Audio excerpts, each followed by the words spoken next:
This week, experts, first responders, and survivors of sudden cardiac arrest are here in San Diego for the Citizen CPR Foundation's National Conference. So let's get back out to our Heather Myers. She's standing by at the Survival Summit at the Town and Country Resort in Fashion Valley. Hi, Heather.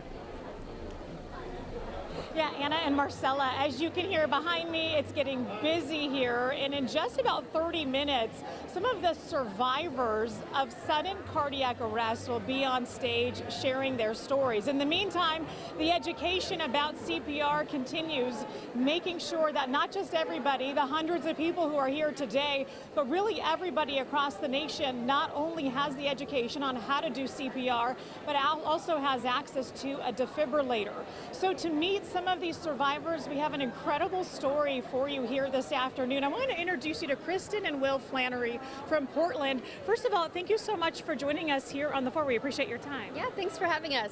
Well, your story really began in your mid-20s, all the way into your mid-30s.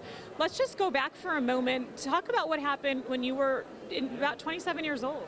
Yeah, I was in medical school, and I found a lump in my testicle, and I was diagnosed with testicular cancer. I was in my third year of med school, and I was treated for that. And 4 years later, I had another episode of testicular cancer, and then 4 years after that, I had a cardiac arrest. So every 4 years, I tend to have something go on. Drop dead. And we can smile about it now, but Yeah. at the time, going back to your sudden cardiac arrest, do they think it could have been potentially linked to the cancer diagnosis? No, it does. I didn't have to have any chemotherapy or radiation. I just had surgeries to treat the cancer, and so they don't think that it was related to the cancer at all. In fact, we still don't know exactly what caused the cardiac arrest.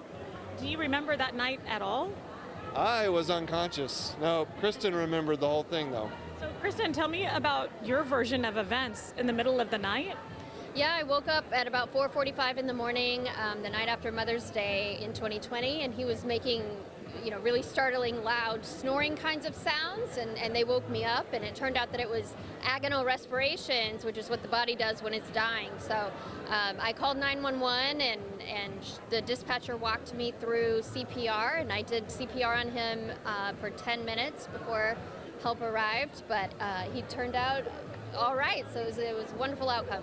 Had you been trained on CPR before then? Not really. I had a class or two a long time ago, but I had never had to do it, and I'm not trained in healthcare in any way, so it was kind of learning on the fly.